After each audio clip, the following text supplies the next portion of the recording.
Top quality और consistent performance के लिए सिर्फ सिल्वर पंप नाम याद रखना। वहीं खार्किव में बड़े ग्राउंड ऑपरेशन की तैयारी में है रूस। खार्किव के नजदीक तेज हो गया है रूसी सैन्य मूवमेंट। खार्किव के नजदीक पहुंचे 50,000 रूसी सैनिक। रूसी पैराट्रूपर्स और स्पेशल फोर्स की मूवमेंट साफ तौर पर नजर आ रही है। कुर्स्क से खार्किव बॉर्डर की ओर बढ़े सैनिक।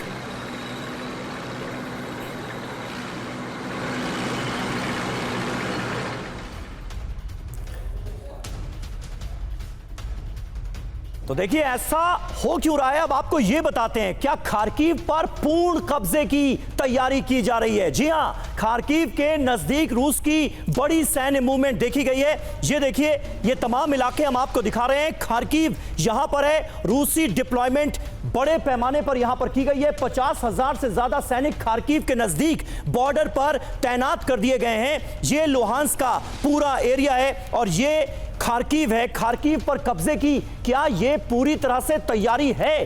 क्या रूस कुछ बड़ा सोच रहा है, बड़ी प्लानिंग कर रहा है इस खार्किव को लेकर? यह अपने आप में एक बड़ा सवाल है, क्योंकि 50,000 सैनिक खार्किव के नजदीक बॉर्डर पर तैनात कर दिए गए हैं। कुर्स्क में तैनात रूसी सैनिकों को खार्किव की ओर शिफ्ट किया गया है। ये वो सैनिक थे जो कि कुर्स्क में तैनात थे, अब इन्हें खार्किव की तरफ भेजा गया है। अगले 4 महीने में ग्राउंड ऑपरेशन के जरिए कब्जे की तैयारी है। 4 महीने का लक्ष्य रख दिया गया है रूस की तरफ से, ऐसा नजर आ रहा है। टैंक्स के साथ रूसी पैराट्रूपर्स और स्पेशल फोर्स की मूवमेंट यहां नजर आ रही है। सूमी, खार्किव, कुर्स्क, ब्रियांस्क से सटे बॉर्डर पर एक बफर जोन बनाने की तैयारी में रशिया नजर आ रहा है। हमारे साथ सज्जनहार साहब मौजूद हैं। सर, आप किस तरह से देख रहे हैं रूस की इस स्ट्रेटजी को? इतना बड़ा मूवमेंट खार्किव की तरफ, ये क्या बता रहा है? एक तरफ राजधानी कीव पर ताबड़तोड़ हमले, दूसरी तरफ खार्किव पर कब्जे की तैयारी।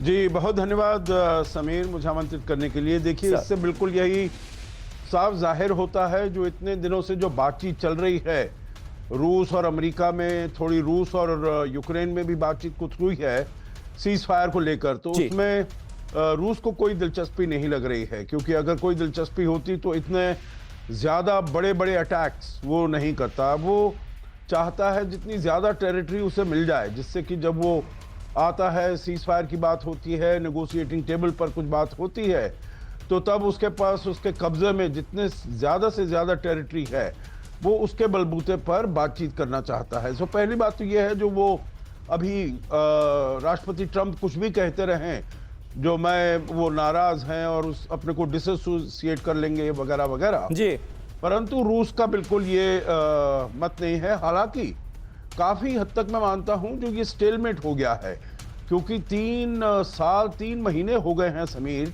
और जो प्रगति हो रही है रूस की, अब रूस के पास एडवांटेज तो है, ये तो मालूम है, क्योंकि यूक्रेन का दूसरा काउंटर ऑफेंसिव तो बिल्कुल सफल नहीं रहा। राइट, तो एडवांटेज तो है रूस के पास, परंतु उसकी प्रगति, उसका प्रोग्रेस इतना अच्छा नहीं है, बहुत ही धीरे धीरे करके हो रहा है। और अनफॉर्चुनेटली जो लोगों की जान पर और हानि जो हो रही है, वो बहुत ज़्यादा हो रही है। तो आई डोंट नो, ये मतलब किसी को अब देखना चाहिए, is it worth the cost या डिस्ट्रक्शन जितना हो रहा है, उससे रूस को जो ये फायदा मिल रहा है, जो वो टेरिटरी ले रहा है, तो उससे कुछ कितना फायदा है? क्योंकि मेरे विचार से रूस को भी अपने आप नुकसान हो रहा है। यूक्रेन ने भी कुछ दिन पहले मॉस्को में कितने सारे ड्रोन मारे थे, तो इसीलिए अब दोनों को इसके ऊपर मेरे विचार से ठीक तरीके से विचार करना चाहिए और